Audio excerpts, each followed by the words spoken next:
คนใดมีสติดีเป็นที่ตั้งคนนั้นมีพลังสุขสันต์ทั่วคนใดมีศีลห้ารักษาตัวคนนั้นไม่หมองมัวจักปลอดภัยขอถวายความนอบน้อมแด่พระรัตนตรัยมีพระพุทธเจ้าเป็นต้นขอถวายความเคารพพระมหาเถระพระเถรานุเถระเจ้าคณะพระสังฆาธิการทั่วโลกมีพระเดชพระคุณพระธรรมเสนาบดีเจ้าคณะภาค7วัดพระธาตุดอยสุเทพเป็นต้นและขออำนวยพรแด่ท่านผู้ฟังท่านผู้ชมสาธุชนพุทธบริษัททั้งหลายวันนี้รายการนาวาวังทองของวัดพระธาตุดอยสุเทพออกอากาศทางสถานีวิทยุพระพุทธศาสนาแห่งชาติและจริยธรรมวัดพระธาตุดอยสุเทพระบบ FM 96 เมกะเฮิรตซ์มีพ่อครูบรรลบนามวงพรหมเป็นผู้อำนวยการอาจารย์พระมหาประสิทธิ์ประสาธิโกเป็นหัวหน้าสถานีและอาตมาภาพพระครูปริยัติยานุศาสตร์เป็นผู้บรรยายเป็นประจำในวันศุกร์เสาร์และอาทิตย์เวลา 7:30 นาทีถึง 8 นาฬิกาและวันศุกร์กับวันเสาร์มีภาคบ่ายเวลา 13-14 นาฬิกา2. สถานีวิทยุเพื่อการศึกษาพระพุทธศาสนาและวัฒนธรรมวัดฝายหินตำบลสุเทพอำเภอเมืองจังหวัดเชียงใหม่มีพระครูสมุวิสุวัฒน์วรกิจโจเจ้าอาวาสวัดฝายหินเป็นผู้อำนวยการวันนี้ก็บันทึกเสียงล่วงหน้ามา2 วัน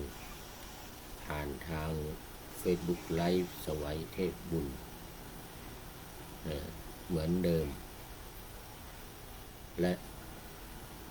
ธรรมะในวันนี้ก็ต่อจากเมื่อวานตอนบ่ายเรื่องข้าหะเรื่องกันหะเปตวัตถุ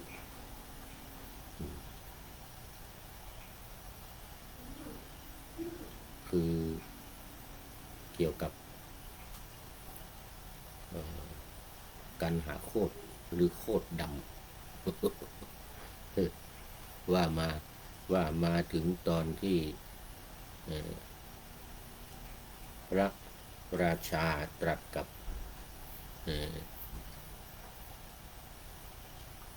คตบัณฑิตว่าเหตุไรหนอเธอจึงเป็นคนบ้าเที่ยวบ่นเพ้ออยู่ทั่วพระนครทวารกะนี้ว่ากระต่ายเธอต้องการกระต่ายเช่นไรมาถึงตรงนี้เมื่อวานเสร็จแล้วก็จะตอบ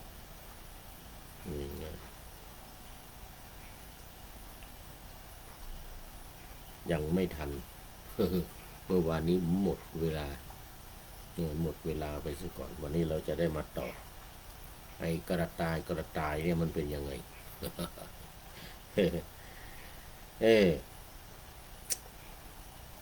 ฉันจะให้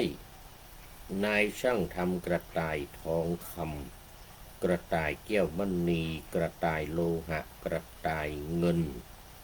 กระต่ายสังกระต่ายศิลากระต่ายแก้วประพานให้เธอว่าไงกระต่ายแก้วประพานให้เธอแม้กระต่ายอื่นๆที่เที่ยวหากินอยู่ในป่ายังมีอยู่ฉันจะให้นำกระต่ายแม้เหล่านั้นมาให้เธอนี่นะเธอต้องการกระต่ายเช่นไรคตบัณฑิตกราบทูลว่าอันนี้เป็นข้อที่212ละเลยในพระไตรปิฎกฉบับที่26 เล่มสีฟ้าฉบับมหาจุฬา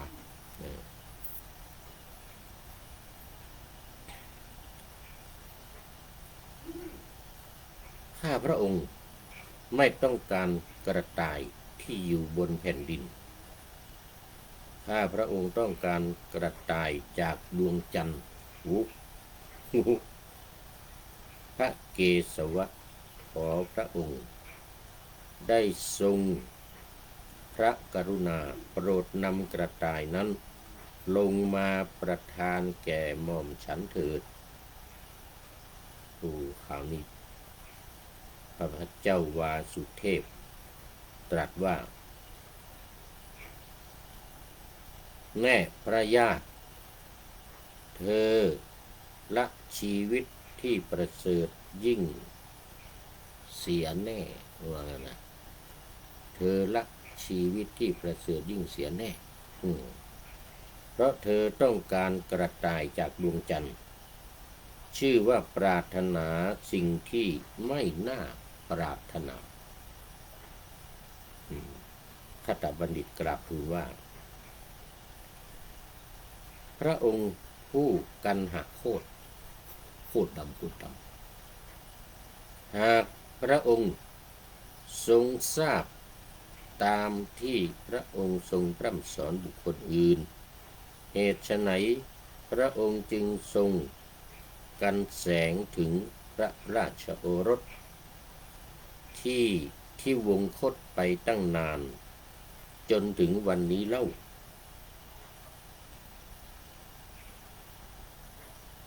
หนึ่งหมายถึงว่าพระราชโอรสของพระเจ้าการหาโคตรเนี่ยพระเจ้าโคตรดำนี่นะดำเหมือนถ่านแล้วก็บางเนี่ยคือที่วงคตไปนานแล้วตัวนี้ก็มองไม่เห็นแล้วแต่กระต่ายที่ดวงจันทร์นะมันยังมองเห็นน่ะมันยังมีอยู่ใครที่จะตายเหมือนกันใครจะตายแน่เพื่อนชีวิตที่ประเสริฐของใครมันจะยิ่งเสียประเสริฐยิ่งเนี่ยจะเสียแน่ชีวิตของใครจะเสียบัณฑิตพัฒนาบัณฑิตกราบทูลใครมันจะเสียไว้นะมนุษย์หรืออมนุษย์ไม่พึงได้ตามปรารถนาว่าขอบุตรของเราผู้เกิดมาแล้วอย่าตายเลยพระองค์จะทรงได้พระราชโอรสที่วงคตแล้วซึ่งไม่ควรได้แต่ที่ไหนเอาละที่นี่จะพึงได้แต่ที่ไหนเนาะ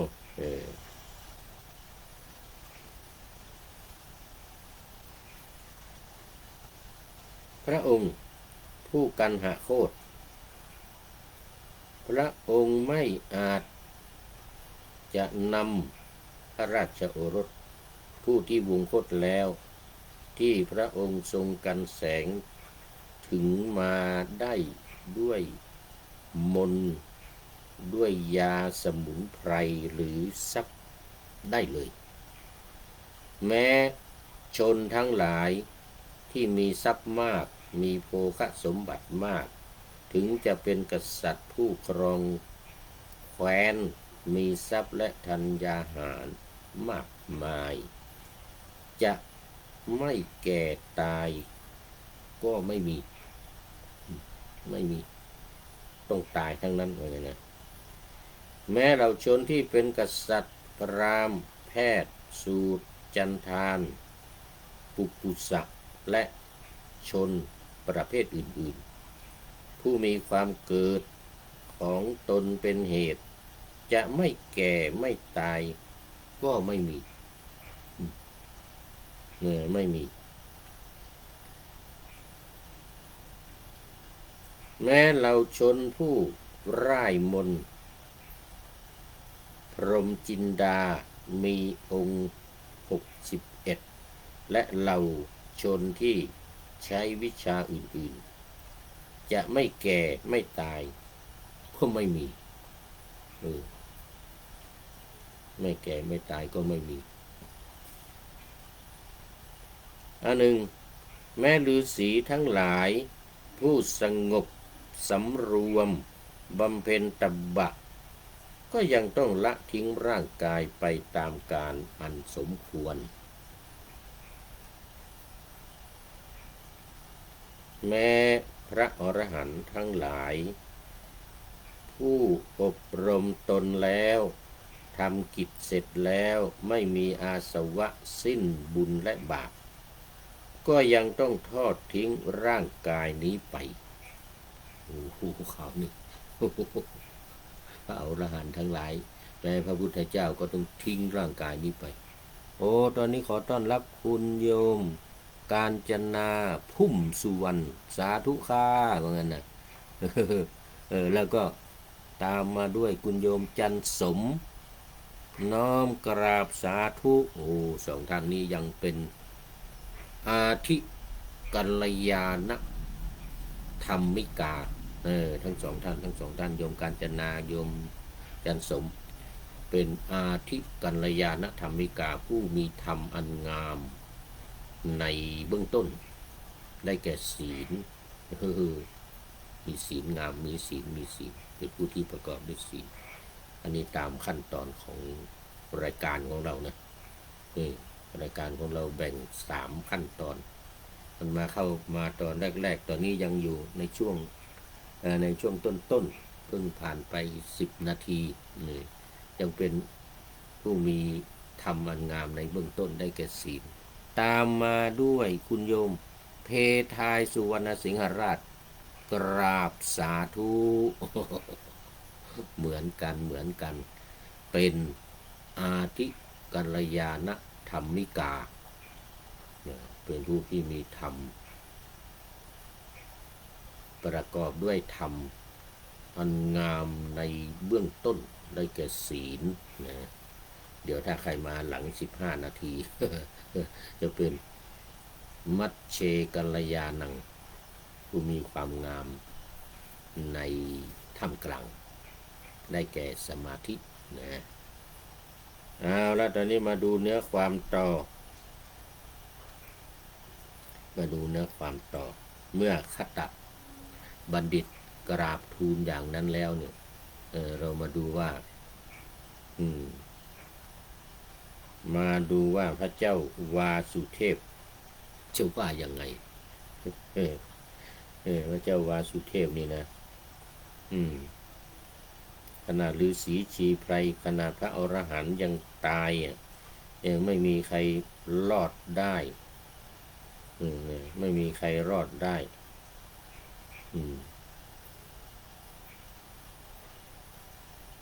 พระเจ้าวาสุเทพตรัสว่าเธอมาช่วยรดเราผู้เร่าร้อนให้สงบดับความกระวนกระวายทั้งหมดเหมือนคนใช้น้ำราดดับไฟที่ติดเปรียง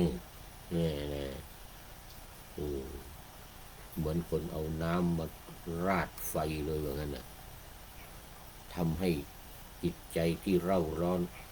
ที่อยากจะได้ราชโอรสที่วงคตไปแล้วนะให้กลับคืนมาเนี่ยให้เป็นการคิดผิดเป็นการคิดผิดอย่างเธอว่าเนี่ยถูกต้องตอนนี้ฉันก็หายความกระวนกระวายหายห่วงไม่อยากได้แล้วว่างั้นนะไม่อยากได้แล้ว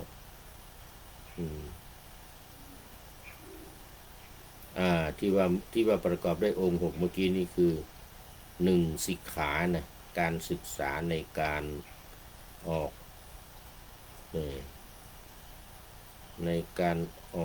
สำเนียงและการอ่านมีการอ่านให้ถูกจังหวะ ให้คล่องและให้ไพเราะสองกัปปะนี่รู้จักแบบแผนการกระทำกิจพิธีต่างๆพิธีสวดคัมภีร์พระเวทเป็นต้นสำหรับนิรุตตินี่รู้จักมูลและคำแปลศัพท์4พยากรณะนี่รู้จักตำราภาษาต่างๆและ5โทติสัทธะอันนี้รู้จักดวงดาวและเลิกคือการผูกดวง6ฉันทะอันนี้รู้จักคณะฉันแต่งฉันแต่งกราบแต่งกลอนอะไรต่างๆอันนี้ก็ที่ว่าประกอบด้วยองค์เอาว่าผ่านไปพระเจ้าวาสุเทพตรัสต่อว่าเธอบรรเทาความเศร้าโศกถึงบุตรของเราผู้กำลังเศร้าโศกเนี่ยนะเธอกำลังบรรเทาความเศร้าโศกของเราผู้เศร้าโศกถึงบุตรชื่อว่าได้ช่วยถอนลูกศรคือความโศกของเราออกได้แล้วนะคือความโศกที่เสียบที่หัตถ์ไทยของเราได้แล้วหนอถอนความโศกเศร้าความรักที่มีต่อราชโอรสเราผู้ซึ่งเธอช่วยถอนลูกศรคือความโศกขึ้นได้แล้วเย็นสงบแล้วจะไม่เศร้าโศกไม่ร้องไห้เพราะได้ฟังคำของเธอนี่ชนเหล่าใดเป็นผู้อนุเคราะห์ชนเหล่านั้นเป็นคนมีปัญญาย่อมทำอย่างนี้ย่อมช่วยกันและกันให้หายจากความเศร้าโศกนะเพราะพวกอมาตย์ผู้ถวายการรับใช้ของพระราชาพระองค์ใดย่อมเป็นเช่นนี้ย่อมแนะนำด้วยสุภาษิตเหมือนคตบัณฑิตและนำพระเชษฐพาดาของตนกันหะเปตวัตถุที่6นี้ก็จบพอดีวันนี้จบเลยเนาะกันหาโคตรพระเจ้ากันหาโคตรพระเจ้าวาสุเทพมีโคตรดำแต่โคตรดำนี่มันเป็นชื่อตามนี่นะตามโคตรของหมู่พราหมณ์อย่างที่ว่าไปที่ว่าแก้อัดไปเมื่อวานตามชื่อเพราะว่าสมัยนั้นกษัตริย์ทั้งหลายก็อยู่ในศาสนาพราหมณ์ลัทธิพราหมณ์ลัทธิพราหมณ์ศาสนาพราหมณ์ซึ่งปัจจุบันนี้เรียกว่าศาสนาฮินดูแต่สมัยพุทธเจ้ายังไม่เรียกว่าฮินดูนะฮินดูนี่มาตั้งกันขึ้นทีหลังสมัยนั้นสมัยพุทธเจ้านั้นเรียกว่าศาสนาพราหมณ์พระพุทธเจ้าเองก็ประสูติมาในดงของพราหมณ์นะในดงของพราหมณ์สมัยนั้นมันมีอยู่4วรรณะ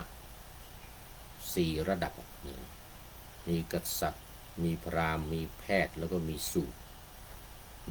แต่ว่าพระพุทธองค์ประสูติจากวรรณกษัตริย์ก็อยู่ในระบบของศาสนาพราหมณ์ซึ่งมีวรรณกษัตริย์ แล้วก็มีวรรณพราหมณ์วรรณพราหมณ์นี่ก็ถือว่าสูงสุดวรรณกษัตริย์นี่ไม่สูงเนี่ยเป็นชาวนาคือกษัตริย์นี่เป็นชาวนาเนี่ยแต่ว่าเป็นผู้นำประเทศจึงเป็นหัวหน้าชาวนาในการทำนาเหมือนกับพระเจ้าสุโธทนะที่เป็นพระราชบิดาของพระพุทธเจ้าเราพระเจ้าสุโธทนะหรือใครก็เป็นพราหมณ์ทั้งนั้นแหละอยู่ในแวดวงของศาสนาพราหมณ์ทั้งนั้นพราหมณ์เป็นใหญ่ในสมัยนั้นนะพราหมณ์เป็นใหญ่แต่ที่เอากษัตริย์ขึ้นก่อนกษัตริย์พราหมณ์แพทย์สูตรเอากษัตริย์ขึ้นก่อนเพราะว่ากษัตริย์เป็นผู้นำเป็นหัวหน้าชาวนาหัวหน้าคนทำนาเพราะว่าคำว่ากษัตริย์เนี่ยกษัตริย์นี่แปลว่าชาวนาเนี่ยแปลว่าคนทำนาเกษตรนี่เป็นภาษาสันสกฤตถ้าภาษาบาลีจะเป็นเขตตะแปลว่านาที่ไร่ที่นาทั้งหลายเนี่ยทำการเกษตรก็คือการทำนาเหมือนที่ภาษาไทยเราเอามาใช้ภาษาสันสกฤตมาใช้เป็นว่าเกษตรนี่นะก็เป็นคำเดียวกับคำว่ากษัตริย์นะแต่ว่าคำว่ากษัตริย์นั้นเป็นชื่อคนแต่พอเกษตรปุ๊บเนี่ยเป็นชื่อของที่ไร่ที่นาที่ดินสวนต่างๆนี่ก็เรียกเกษตรการทำไร่ไถนาเขาเรียกว่าการเกษตรแม้แต่การประมงการหาปลาอยู่ตามหนองนาอยู่ตามหนองน้ำแม่น้ำเนี่ยทั้งหลายเนี่ยก็มันก็เขาก็เรียกว่าเป็นเกษตรเหมือนกันเพราะมันเป็นเขตเนี่ยเป็นเขตต่างๆที่ดินที่นาจะเป็นหนองน้ำจะเป็นแม่น้ำจะเป็นทะเลอะไรต่างๆเนี่ยเขาเรียกเป็นเกษตรหมดเลยเป็นเขตนะเป็นเขตเป็นที่ไร่ที่นาที่ดินที่น้ำที่หนองอะไรต่างๆในสมัยนั้นคุณโยมเพทายสุวรรณสิงหราชบอกว่ากราบสาธุเข้ามาเมื่อกี้นี้เข้ามาพร้อมกับโยมในจันสมโยมการจนามาทีนี้เรื่องของกันหะเปตวัตถุนี่ก็จบคือเปรตเริ่มต้นเมื่อวานมาก็คือเจ้าวาสุเทพพระเจ้าวาสุเทพเนี่ยร้องไห้คร่ำครวญตีอกชกหัวอย่างที่ว่าเมื่อวานนะหากันหะเปรตที่ละไปแล้วเนี่ยเป็นพระราชโอรสของพระองค์ไปเกิดเป็นเปรตไปเกิดเป็นเปรตเพราะคำว่าเปรตเนี่ยก็เป็นภาษาสันสกฤตมันก็ไปจากคำว่าละจากโลกนี้ไปเกิดในโลกหน้าถ้าไปเกิดเป็นพวกสัตว์นรกสัตว์เดรัจฉานเหล่านี้ก็จะเป็นหมู่ที่ทำไม่ดีมา หรือไม่ได้ทำดี ทำแต่สิ่งที่ไม่ดีทำแต่ความชั่วแต่เปรตอีกประเภทหนึ่งคือที่ละไปแล้วนี่อีกประเภทหนึ่งที่ทำดีมีศีลทำรักษาศีลให้ทานเนี่ยก็ไปเป็นเทพพระบุตรเทพธิดาแต่ทั้งเทพพระบุตรเทพธิดาก็เป็นเปรตเหมือนกันแต่เป็นเปรตชั้นดีเปรตชั้นดีเพราะว่าได้ทำคุณงามความดีไว้ ในตอนที่อยู่ในเมืองคนตอนที่เป็นมนุษย์พอไปเป็นเปรตประเภทที่มีความสุขได้รับบุญกุศลที่ตนเองได้ทำไว้ความคุณงามความดีที่ตัวเองได้ทำไว้ในตอนเป็นมนุษย์ได้ให้ทานได้รักษาศีลได้เจริญเมตตาภาวนาเนี่ยนะเราไม่ได้เป็นร่างกายสวยงามมีผ้าผ่อนท่อนสบายนุ่งห่มแล้วก็มีนางฟ้ามีนางสนมทั้งหลายเทวดาทั้งหลาย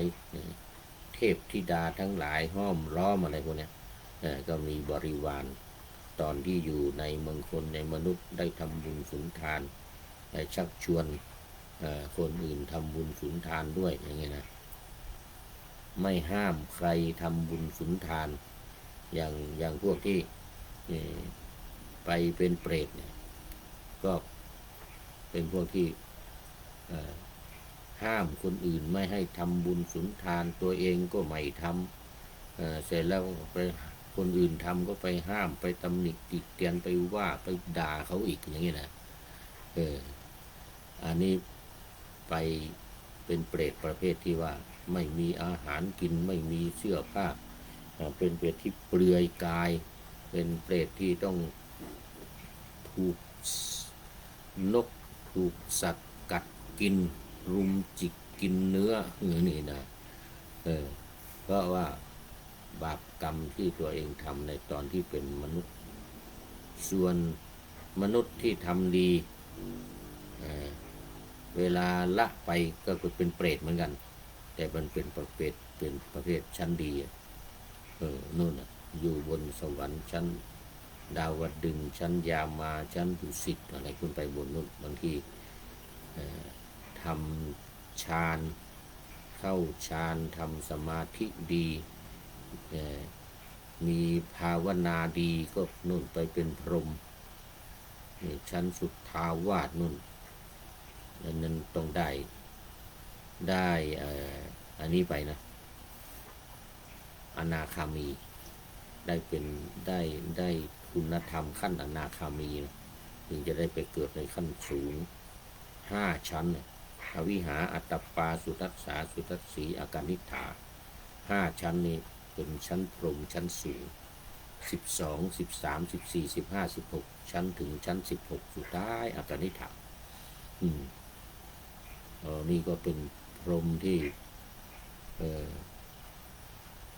เป็นระดับอนาคามีสามารถต่อยอดพิจารณาอุทธัมภาคิยสังโยชน์เบื้องบน5 ข้อที่6รูปะ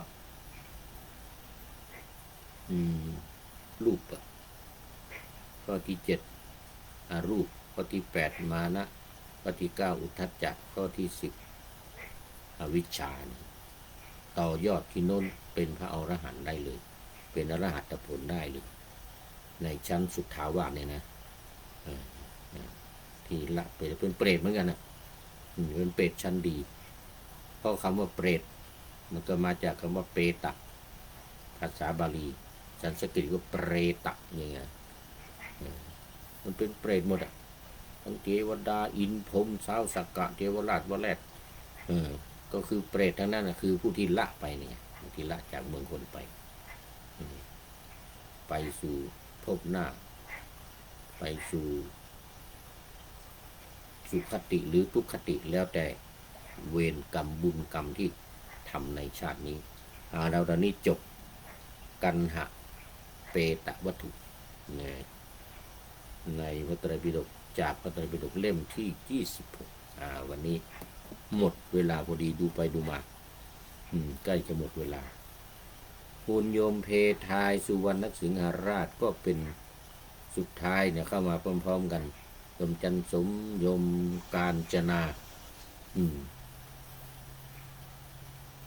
ปริโยสารเลยปริโยสานะกัลยาณธรรมิกามีธรรมที่งามในที่สุดได้แก่ปัญญาด้วย โอ้โมทนาเป็นอย่างยิ่งในค่ำคืนวันนี้ซึ่งดึกแล้วตอนนี้ จะ3 ทุ่มเอามาข้อคิดท้ายรายการวันนี้ได้จากท่านนายพลนเรศจิตรักของเรานะท่านนายพลนเรศจิตรักบอกว่าให้ข้อคิดไว้ว่าคนใดมีสติดีเป็นที่ตั้งคนนั้นมีพลังสุขสันต์ทั่วคนใดมีศีล 5รักษาตัวคนนั้นไม่หมองมัวจะปลอดภัยนี่เหมือนคนที่เปรตเหมือนเปรตที่ตอนอยู่เมืองคนน่ะมีศีล 5มีรักษาศีล 5มีการให้ทานแล้วก็มีการเจริญภาวนาอย่างนั้นพอละไปเนี่ยไปสู่สุคติแน่นอนไม่ไปทุกขติเป็นเปรตเหมือนกันนั่นแหละแต่เปรตอยู่ชั้นดีอยู่ในวิมานอยู่ในสวรรค์นู่นเปรตที่ทำไม่ดีไม่มีศีล 5ไม่รักษาศีล 5ก็ไม่ปลอดภัยอย่างว่าไปนรกไปเป็นสัตว์เดรัจฉานก็มีไปเป็นอสุรกายก็มีละวันนี้ขอขอบคุณท่านนายพลตรีนเรศจิตรักไว้ณที่นี้เป็นอย่างยิ่งขอนำนาวาวังทองไปก่อนแล้วจะย้อนมาใหม่ในวันหน้าคือวันพุธศุกร์เสาร์อาทิตย์ตามตารางเวลาที่วางอยู่ข้างในเป็นธรรมะจากพระราชวังเป็นนาวาโด่งดังสว่างไสวเป็นทองคำล้ำค่ากว่าสิ่งใดชุบชีวิตจิตใจให้ใสงามขอเชิญท่านทั้งหลายนำไปท่องตามคุณของพระรัตน3พุทโธเมนาโถธัมโมตามสังโฆเมนาโถยามภาวนาว่าบ่อยๆซ้ำๆจำในจิตจนมันติดในใจไม่หายหน้านอนนั่งยืนเดินจำทุกเวลาตั้งแต่ตื่นขึ้นมาถึงหลับไปขอทุกท่านได้ผลจากปฏิบัติได้กำจัดความทุกข์พบสุขใสพลันปลอดโปร่งโล่งสบายทั้งกายใจอยู่ที่ใดใจสงบพบนิพพานขอเจริญพร